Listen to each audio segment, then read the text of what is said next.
Ration വ്യാപാരികൾ സംസ്ഥാന വ്യാപകമായി നടത്തുന്ന അനിശ്ചിതകാല സമരത്തിന്റെ ഭാഗമായി കാഞ്ഞിരപ്പള്ളി താലൂക്കിലെ മുഴുവൻ റേഷൻ വ്യാപാരികളും 27 മുതൽ കടയടച്ച് സമരം നടത്തുമെന്ന് വിവിധ റേഷൻ വ്യാപാരി സംഘടനാ ഭാരവാഹികൾ അറിയിച്ചു.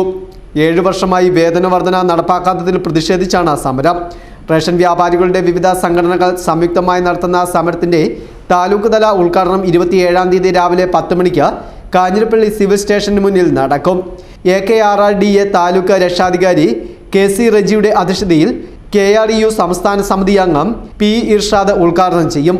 കേരളത്തിലെ 14,000 പേരും വരുന്ന റേഷൻ വ്യാപാരികൾ ജനുവരി മാസം 27-ാം തീയതി മുതൽ അനിശ്ചിതകാല സമരത്തിലേക്ക് കടക്കുകയാണ്.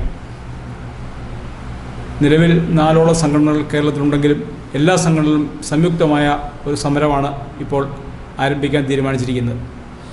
2018-ൽ ഭക്ഷ്യസുരക്ഷാ നിയമം നടപ്പിലാകുമ്പോൾ വന്ന വേതനം ആണ് ഇപ്പോൾ റേഷൻ വ്യാപാരിക്ക് ലഭിച്ചുകൊണ്ടിരിക്കുന്നത്.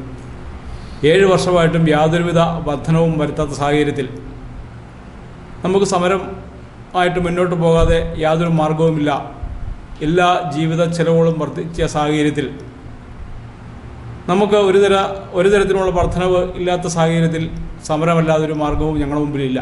വിവിധ സംഘടനാ ഭാരവാഹികളായ Sabu B Nair, PM Salim, CS Ilyas, Ouseppachan Manimala, Sachin Mohan തുടങ്ങിയവർ സംസാരിച്ചു.